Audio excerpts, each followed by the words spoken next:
Welcome back to the Seaboard Central, everyone. I haven't been doing anything to the layout this past month since I've been working on our house and getting our house ready to sell, but I thought I would do a little video on how I operate one of my trains on the layout. And I'll probably do one more video, a layout tour type video after we get a contract on the house before I start taking this layout down. So stay tuned for that. So what I used is prototype-based paperwork to operate my trains on the Seaboard Central. And what you're looking at is an industry work order for train 551. And I like to keep all the instructions for all my locals on one page. And this shows each industry that this local is responsible for. The next page is a track inventory switch list.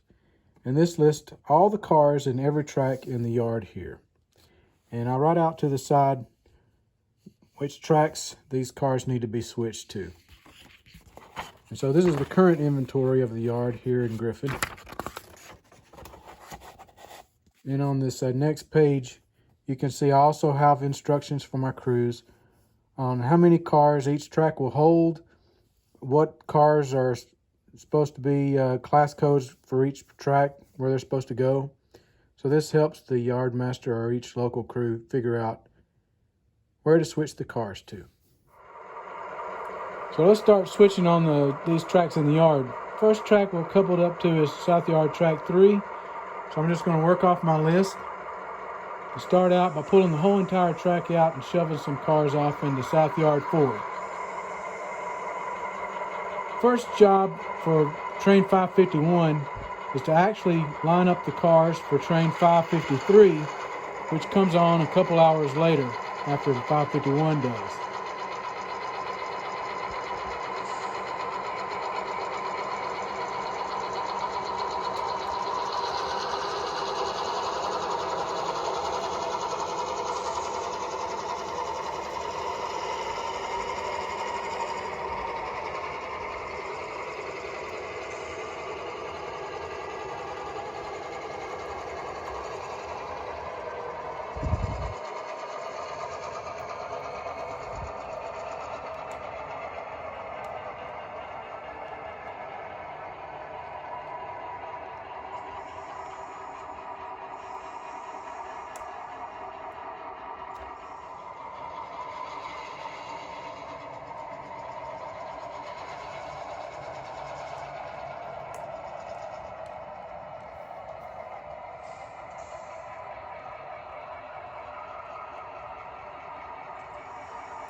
All right, let's stretch it out and see if that coupling was good.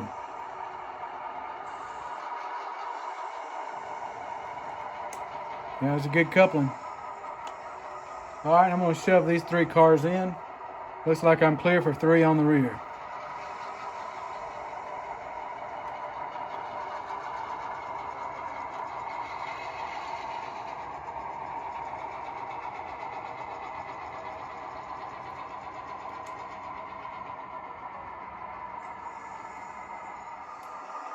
Next move is to temporarily put these 2 cement hoppers in track number 2.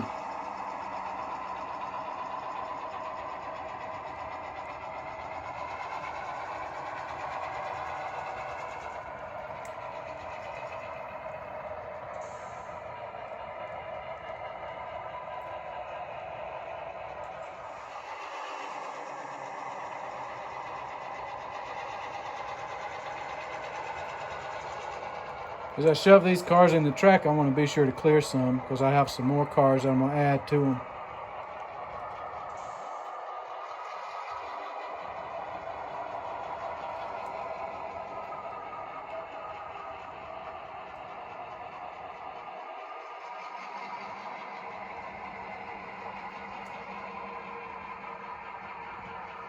That ought to be enough room for now. All right, now I'm going to go back to track number 4 with those 2 plastic pellet cars.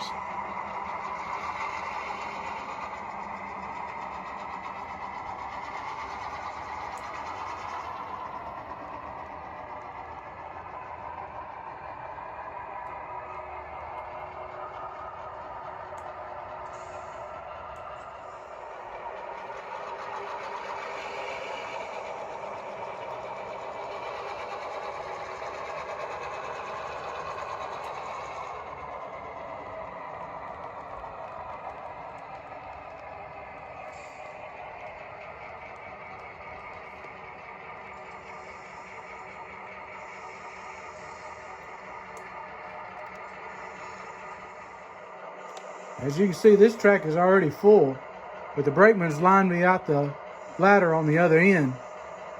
So I've got clearance to shove these two cars in the track.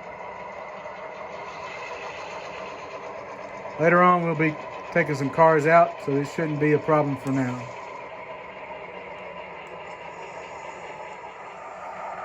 All right, now we're going to go back to track number 3. These two box cars will be the head end of train 553.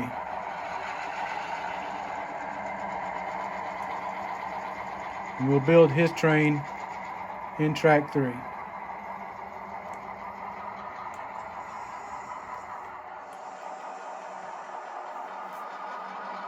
Again, as we shove track 3, we'll go ahead and clear a few car lengths to add some more to it later.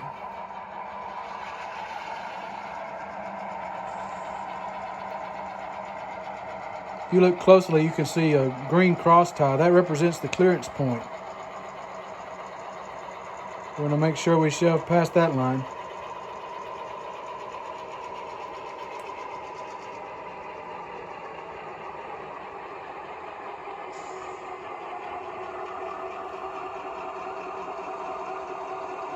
That should be good for now. All right, back to track number 2. We'll add some couple more cement hoppers to those that are already in the track. We'll eventually end up putting these cars in track 3, but they need to go towards the rear of 553's train.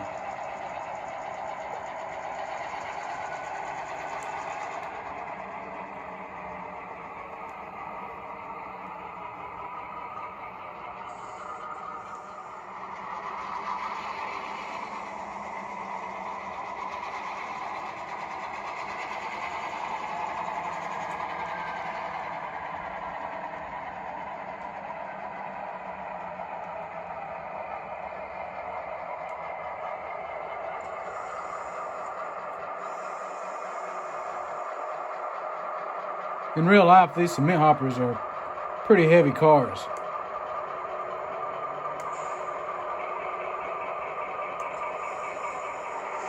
All right, cuts made. Let's go over to track number 1. And we'll get some cars we need out of that track.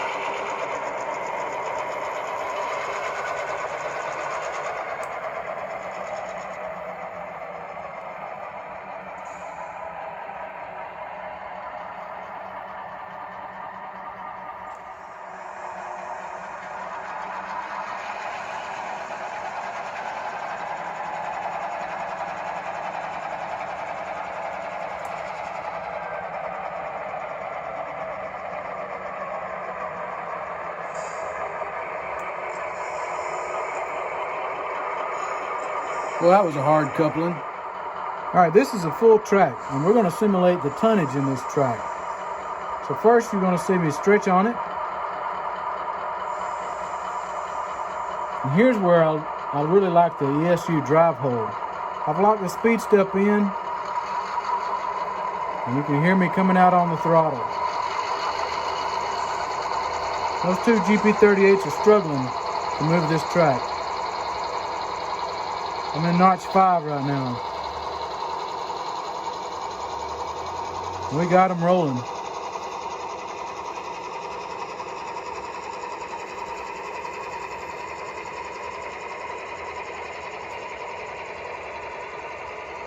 I got to come out with the entire track. I need to shove track 2 with 3 rock hoppers.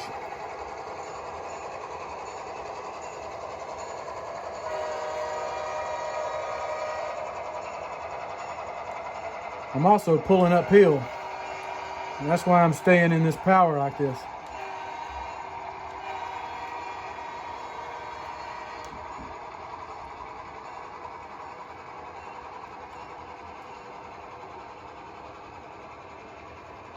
As my head end starts going downhill, I'll notch off on the throttle. Still got that drive hold active.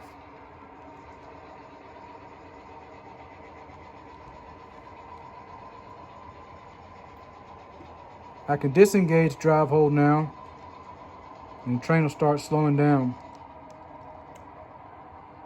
I'm in idle. Only need 2 car lengths. One more. Half of it. And I can put that brake on and stop. All right, since I'm gonna be going downhill back into the yard, I just need to get it started. I can engage drive hold and drop it back to idle. And I'm letting the weight of the train pull me down into the track. As I get close to that coupling, I'll disengage drive hold, and now I'm going to use the brake to bring it to a stop. If I stop too soon, I can add just a little bit of power and make it easy coupling. All right, I need to shove these 3 rock hoppers in to clear.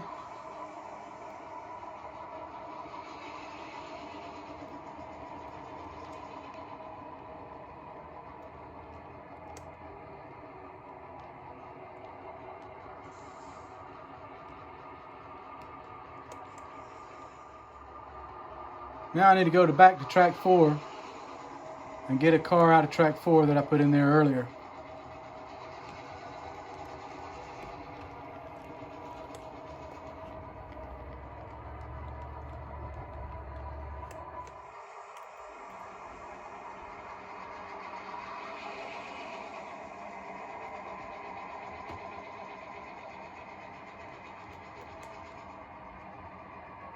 Again, I got it moving and I cut that power because I can coast the rest of the way down in the track.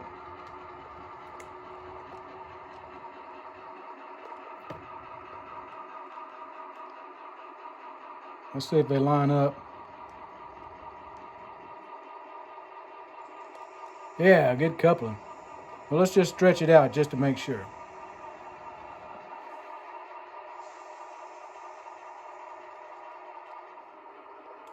All right, we're going to pull the whole track back down. That way we'll pull the cars back in the clear. We need to set that 1 SC box and those 2 plastic pellets over to track 3.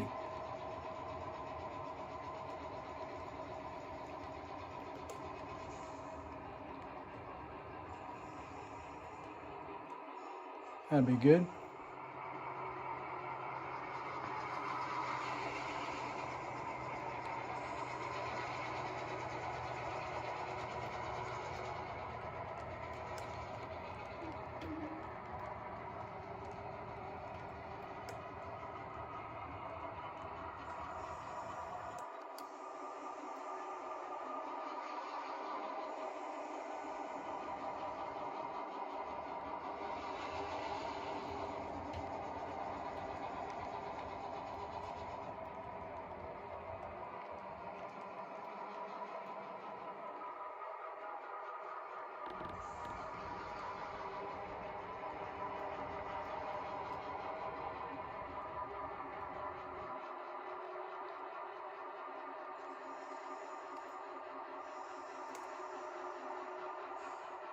All right, let's keep shoving.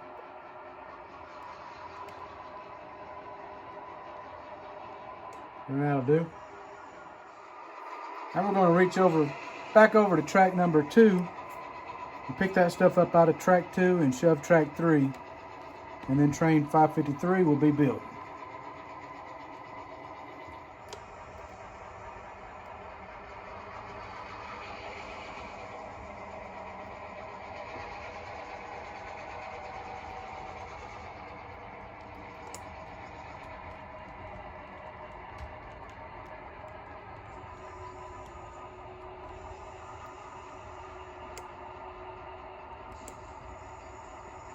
All right, pull on them.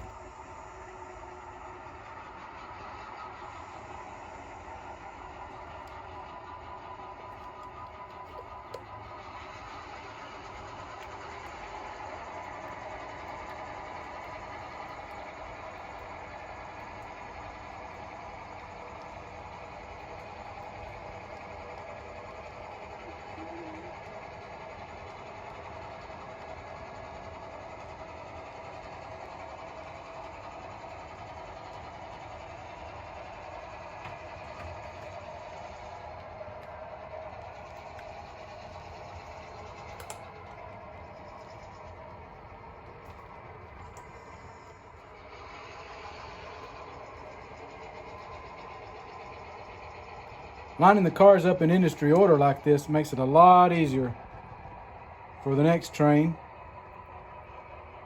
Makes things go a lot faster for them when they get to their industries.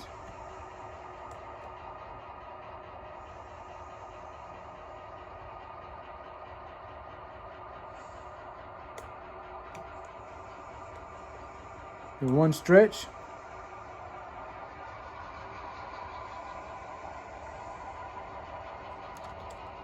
All right, you got everything. We shove them in the clear. Good for 10 cars on the rear.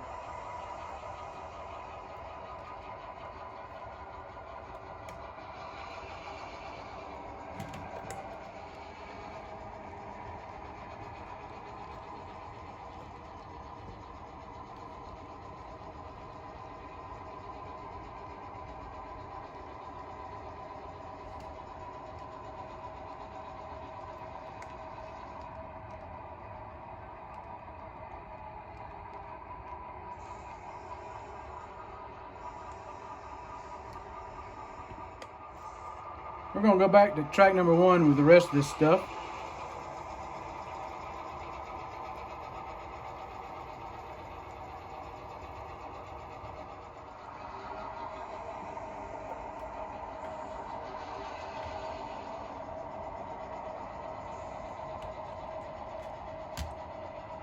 And that's going to be it for this part. Stay tuned for part 2, and we'll look at the rest of train 551's work. I hope you enjoyed this switch in action on the Seaboard Central. And until next time, happy model railroading, everyone.